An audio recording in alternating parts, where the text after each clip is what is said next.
نحمده ونصلي على رسوله الكريم اما بعد فاعوذ بالله من الشيطان الرجيم بسم الله الرحمن الرحيم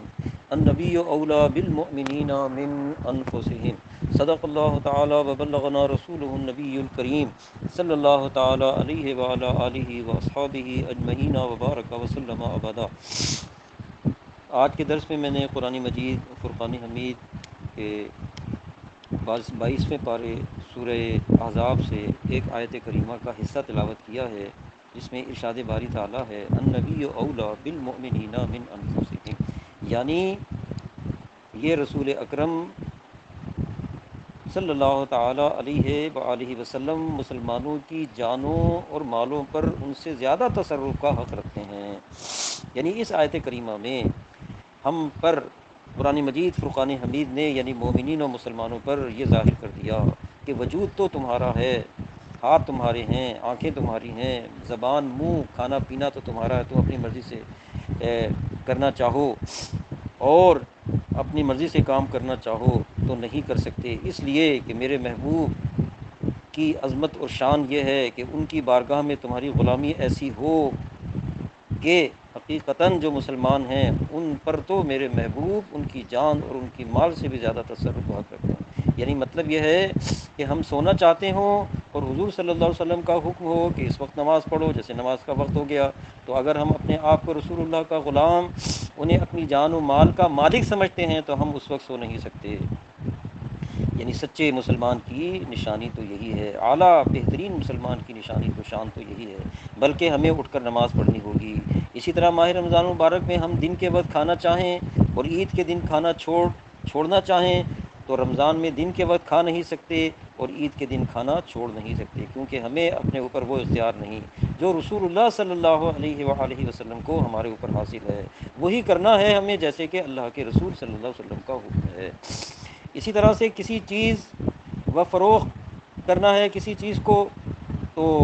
یہ بظاہر ایک عام سا کام ہے، لیکن اگر اس کی تفصیل پر غور کیجئے تو بظاہر یہ مال اور جنس ہماری ملکیت ہیں، لیکن ہم جس جگہ اس چیز کو فروخت کرنا چاہیں نہیں کر سکتے، کیونکہ مسجد میں بیع و شرع سے حضور نے منع فرما دیا ہے۔ تو جس وقت فروخت کرنا چاہیں یہ بھی ہم نہیں کر سکتے، کیونکہ نماز اور جماعت کے وقت خرید و فروخت کو حرام فرمایا گیا ہے۔ جس شخص کو چاہیں فروخت کر دیں یہ بھی ممکن نہیں ہے، کیونکہ بعض صورتوں میں پڑوسی اور شریک کو حضور صلی اللہ علیہ وسلم نے شفاعہ کا حق دیا ہے، اس کی اجازت کے بغیر ہم اپنی زمین وغیرہ کو فروخت نہیں کر سکتے، اور جس قیمت کے عوض ہم فروخت کرنا چاہیں یہ بھی نہیں ہو سکتا،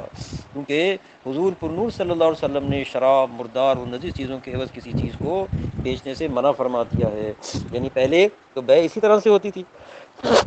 بیع اور شرع کے ایک چیز دیتے تھے دوسری لیتے تھے، لیکن حرام چیزوں کے عوض میں ایسا نہیں ہو سکتا۔ اسی طرح سے اب سوچئے آپ کہ مال بظاہر ہمارا ہے، لیکن اگر ہم اپنے آپ کو اللہ تعالیٰ کا بندہ اور رسول اللہ صلی اللہ علیہ وسلم کا غلام سمجھتے ہیں، اسلام کو صحیح معنوں میں قبول کرنے والا سمجھتے ہیں، مومن سمجھتے ہیں، وہ مسلمان مرد ہو یا عورت ہو، مومن ہو یا مومنہ ہو، اس کو یہ سوچنا چاہیے کہ تو جس جگہ چاہیں، جس وقت چاہیں، جس شخص کو چاہیں اور جس قیمت پر چاہیں ہم فروخت نہیں کر سکتے، اس لیے اپنی خواہش سے نہ ہم سو سکتے ہیں، نہ ہم اپنی خواہش سے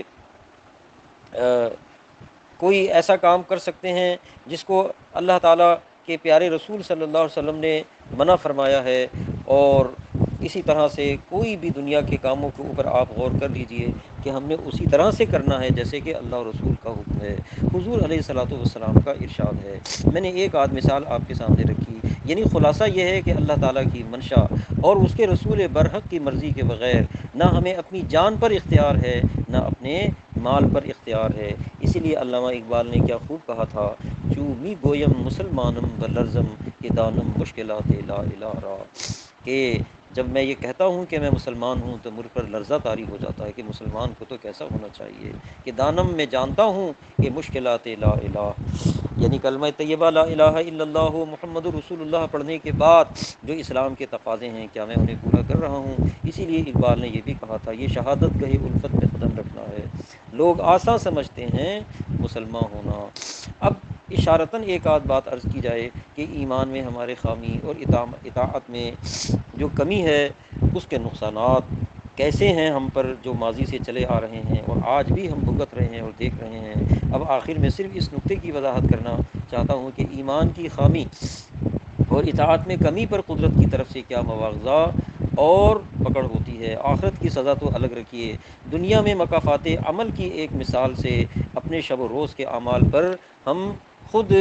اندازہ لگا سکتے ہیں۔ غور فرمائیے کہ غزوہ احد کے موقع پر حضور اکرم صلی اللہ علیہ وسلم نے حضرت عبداللہ بن جبیر کی قیادت میں 50 جوانوں کو ایک درے پر کھڑا کر دیا تھا اور فرمایا تھا کہ فتح ہو یا شکست تم اس جگہ کو نہ چھوڑنا۔ جب اللہ تعالیٰ نے مسلمانوں کو فتح عطا کر دی اور مسلمانوں نے کفار کے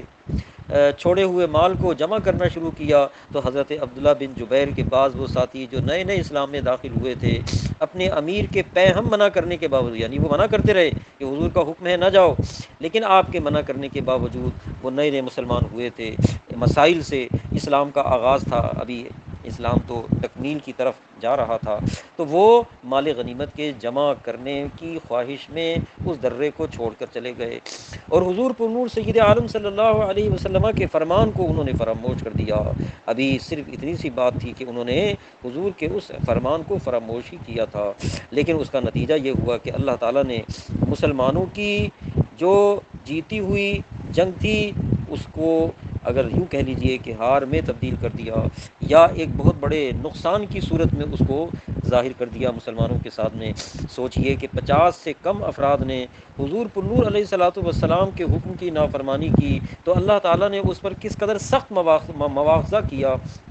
یعنی پکڑ کی۔ اور جب ہم آج دیکھتے ہیں کہ لاکھوں بلکہ کروڑوں مسلمان دن رات حضور پر نور صلی اللہ علیہ وسلم کے بے شمار احکامات کی نافرمانیاں کر رہے ہوں، ان کی یہ بدعمالیاں اللہ تعالیٰ کے غضب کو کس طرح سے روک سکتی ہیں، بلکہ اس کی سخت پکڑ کا سبب ہیں۔ ہمارے ایمان کی کمی کی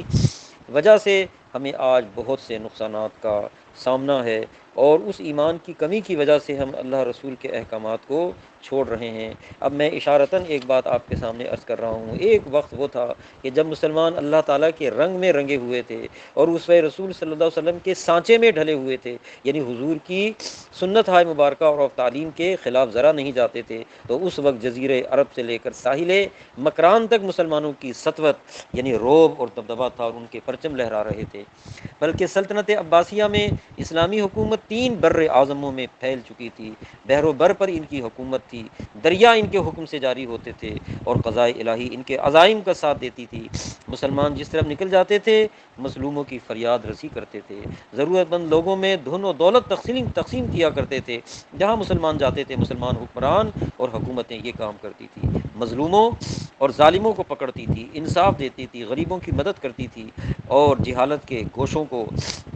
انہوں نے علم کی قندیلوں سے روشن کیا۔ تحقیق اور تدقیق کے میدان میں سبقت کے نیزے انہوں نے نصب کیے، لیکن جب انہوں نے اللہ تعالیٰ اور رسول کریم صلی اللہ علیہ وسلم کی اطاعت کو چھوڑا تو اللہ تعالیٰ اور اس کے رسول صلی اللہ علیہ وسلم کی نصرت نے بھی انہیں چھوڑ دیا،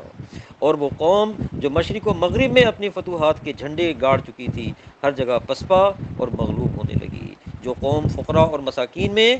کل تک دولت اور غلہ تقسیم کیا کرتی تھی، آج اپنی معاشی ضروریات کے لیے اغنیا کی طرف کاسہ گدائی بڑھانے لگی۔ آپ دیکھ لیجیے آج اسلامی ممالک میں کا جو حال ہے، پاکستان ہماری حکومت کا بھی یہی حال ہے کہ ہم آج مغربی دنیا کے سامنے، امریکہ IMF کے سامنے جو ہے اپنا کاسہ لیے ہوئے بھیک مانگنے کے اوپر مجبور ہیں۔ تو وہ لوگ جو دنیا میں علم اور حکمت کے استاد بن کر نکلے تھے وہ علم کی تلاش میں اغیار کے محتاج ہو گئے، اور آج علم کا بھی ہمارا یہی حال ہو گیا کہ ہم اس کے حصول میں بھی ان کے غلام ہو کر کے رہ گئے، اور جو دوسروں کی عزت و ناموس کے محافظ تھے آج اپنی سرحدوں کی حفاظت کے لیے غیروں کا منہ تکنے لگے۔ اسی لیے کسی نے کہا تھا ان کے جو ہم غلام تھے، یعنی جب تک صحیح معنوں میں حضور علیہ الصلوۃ والسلام کی غلامی اختیار کی اور اسلام کے سچے پیروکار رہے اور قرآن مجید ہمارا پیشوا و امام رہا، تو اس وقت تک ہماری شان یہ تھی، کسی نے کہا ان کے جو ہم غلام تھے خلق کے پیشوا رہے، ان سے پھرے جہاں پھرا آئی کمی وقار میں۔ اب اس کے تدارک کی صورت کیا ہو سکتی ہے؟ ہم نے اس سرزمین پاکستان اسلام کی اگر ہم مثال آپ کے سامنے رکھیں کہ یہ ایک مثالی ریاست بنانے کے لیے اس ملک کو ہم نے حاصل کیا تھا، اور اس کے لیے مسلمانوں نے بہت قربانیاں دیں، لاکھوں قربانیاں دیں۔ ایک اندازے کے مطابق کہا جاتا ہے کہ 10 لاکھ لوگوں نے اپنی جانوں کی قربانیاں دیں تو پاکستان معرض وجود میں آیا، یعنی بڑی طویل جد و جہد کے بعد بالآخر انگریزوں کی غلامی کی زنجیروں کو توڑ کر ہم نے یہ ملک حاصل کیا، اور اس کے بعد ایک زمانے تک نظام مصطفیٰ صلی اللہ علیہ وسلم کے نفاذ کے لیے کوششیں نہیں کی گئیں، پھر اس کا آغاز کیا گیا، لیکن اس میں آج تک ہم کامیاب نہیں ہو سکے۔ ہندوؤں سے اپنا ایک الگ تشخص ثابت کرنے کے لیے اللہ تعالیٰ کے فضل و کرم سے یہ خطہ پاک ہم نے حاصل کیا، لیکن جس مقصد کے لیے کیا تھا اس مقصد کو آج تک ہم پورا نہیں کر سکے۔ اللہ تعالیٰ نے یہ نعمت عطا فرمائی، لیکن اس نعمت کا حق ہم آج تک ادا نہیں کر سکے۔ اللہ تعالیٰ نے قرآن مجید میں ارشاد فرمایا ہے کہ اللہ تعالیٰ کسی قوم کو نعمت دے کر اس سے اس وقت تک وہ نعمت واپس نہیں لیتا جب تک کہ اپنے چلن سے وہ خود اس نعمت کو نااہل ثابت نہ کر دے۔ تو آج ہمیں اس بات پر غور کرنا چاہیے اور سوچنا چاہیے کہ ہم اس نعمت کو جو اللہ تعالیٰ نے عطا کی، کیا اس کا حق ادا کر رہے ہیں، اس کے تقاضے پورے کر رہے ہیں؟ لیکن اس کا نقصان ہم دیکھ بھی چکے ہیں۔ ہم نے اس عرض پاک کو حاصل کرنے کے بعد 31 سال تک، یعنی جب تک پاکستان الحمدللہ قائم تھا اور یہ 2 ٹکڑے نہیں ہوا تھا، تو ایک زمانے تک اس میں اسلامی قانون اور نظام مصطفیٰ کا نفاذ نہیں کیا۔ نتیجتاً آپ دیکھیے کہ ہم آدھے ملک سے محروم ہو گئے۔ پھر باقی مادہ ملک میں بھی اللہ تعالیٰ کی تنبیہات مختلف عذابوں کی شکل میں ہم پر نازل ہوتی رہیں، سیلاب بھی آئے، زلزلے بھی آئے، ظالم اور فاسق و فاجر حکمران بھی ہم پر مسلط کیے گئے، جنہوں نے اپنی رنگینیوں اور عیاشیوں کی خاطر قومی معیشت کی کمر توڑ کر آج رکھ دی ہے۔ مہنگائی اور ٹیکسوں کا بوجھ ڈال کر قوم کی رگوں سے جو ہے آج خون نچوڑا جا رہا ہے، نچوڑنا شروع کر دیا گیا ہے۔ نہ جانے اب اس کے بعد آگے کیا ہونے والا ہے۔ اللہ تعالیٰ رحم فرمائے۔ اللہ تعالیٰ جل شانہ کا قرآن مجید میں ارشاد ہے کہ اللہ تعالیٰ کے عذاب کی اس قدر واضح صورتیں جو ہیں دیکھنے کے باوجود کیا اب بھی وہ وقت نہیں آیا کہ ہمارے دل جو ہیں خوف خداوندی سے پگھل جائیں اور ہم اس طرف جو ہے رجوع کریں جو اللہ تعالیٰ اور اس کے پیارے رسول صلی اللہ علیہ وسلم کا ارشاد ہے۔ تو حضرات محترم، ضرورت آج اس بات کی ہے کہ کم سے کم ہم میں سے ہر ایک خود سوچ کر اپنی اصلاح کرے، اپنے گھر والوں کی اصلاح کرے۔ تو اجتماعی طور پر ہمیں چاہیے کہ ہر شخص خود نیک بنے اور اپنے زیر اثر لوگوں کو نیک بنائے، ایک فرد دوسرے فرد کو اور ایک محلہ دوسرے محلے کو نیک بنائے۔ پہلے ہم اپنی ذات میں اور پھر اپنے گھر اور پھر اپنے خاندان میں نظام مصطفیٰ کو نافذ کرنے کی کوشش کریں۔ اگر ہم یہ سوچتے رہیں گے کہ پاکستان میں اسلامی نفاذ نافذ ہو تو یہ تو سر دست ہمارے بس میں بھی نہیں، اختیار میں بھی نہیں، لیکن ہم اپنی ذات سے اور اپنے گھر والوں سے اور اپنے خاندان اور محلوں سے اس کا آغاز کریں۔ قریہ قریہ اور شہر شہر میں انشاءاللہ تعالی اسلام پھیلتا چلا جائے گا۔ حضور پرنور سید عالم صلی اللہ علیہ وسلم کا ارشاد ہے، بخاری شریف کی حدیث بھی ہے، اگر اس پر ہم عمل کرتے ہوئے اسی عمل کا آغاز کر دیں، کلکم راعین وکلکم مسئول، یعنی تم میں سے ہر ایک شخص اپنے ماتحت لوگوں کی اصلاح کا ذمہ دار ہے، اور ہر شخص سے اس کی اس ذمہ داری کو پورا کرنے کے بارے میں باز پرس ہوگی۔ اس لیے ہر گھر کے بااثر شخص پر یہ ذمہ داری عائد ہوتی ہے کہ وہ خود بھی نیک بنے اور اپنے گھر والوں کو بھی نیک بنائے۔ استاد اپنے شاگردوں میں نیکی پھیلائے، کسی محکمے کا سربراہ اپنے پورے محکمے میں نیکی کو فروغ دے، شریعت کے احکامات پہ خود بھی عمل کرے اور ان سے بھی کرائے۔ اسی طرح انسانی زندگی کے ہر شعبے میں، خواہ وہ تجارت کا ہو یا ملازمت کا، سیاست کا ہو یا سفارت کا، پولیس کا محکمہ ہو یا فوج کا، جو بھی جس شعبے کا سربراہ ہو، وہ اپنے حلقہ اثر میں حقوق اللہ کی ادائیگی اور حقوق العباد کی ذمہ داری سے عہدہ برآ ہونے کی تلقین اس کو چاہیے کہ کرے۔ اور اسی طرح چراغ سے چراغ انشاءاللہ تعالی جب جلنا شروع ہوں گے، یعنی یہ سلسلہ پھیلے گا، تو کوئی وجہ نہیں ہے کہ سرزمین پاک کے معاشرے میں اسلامی اقدار کا فروغ نہ ہو۔ جب ملک کے تمام افراد اسلامی رنگ میں رنگے ہوئے ہوں گے تو یقیناً وہ وقت آ جائے گا کہ ہماری اسمبلیوں میں بھی وہ لوگ پہنچ جائیں گے جو نظام مصطفیٰ صلی اللہ علیہ وسلم کے نفاذ کو پسند کریں گے اور چاہیں گے، اور یہ ایک ملک تمام ممالک اسلامیہ کے لیے ایک مثال اور آئیڈیل کی حیثیت اختیار کر جائے گا۔ اور یہی وہ وقت ہوگا جب علامہ اقبال اور قائد اعظم محمد علی جناح کے خواب کو ہم شرمندہ تعبیر کریں گے۔ اللہ تعالیٰ کی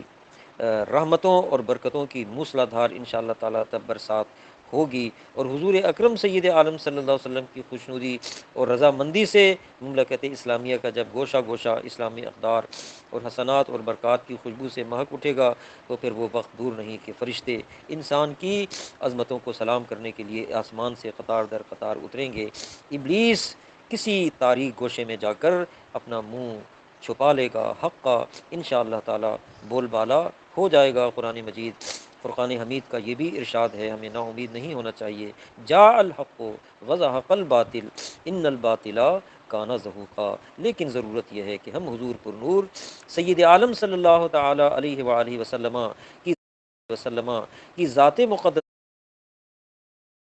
ذات مقدسہ سے سچی محبت، الفت اور غلامی اختیار کر کے ان کے لائے ہوئے مقدس مبارک دین پر عمل کرنا شروع کریں، اور اس کو پھیلانے کے لیے ایک مبلغ کی حیثیت سے اپنے اپنے حلقے اثر میں کام کرنا شروع کر دیں۔ اقبال نے اسی لیے کہا تھا کہ محمد سے وفا تو نے تو ہم تیرے ہیں، یہ جہاں چیز ہے کیا لوح و قلم تیرے ہیں۔ وآخر دعوانا ان الحمد للہ رب العالمین۔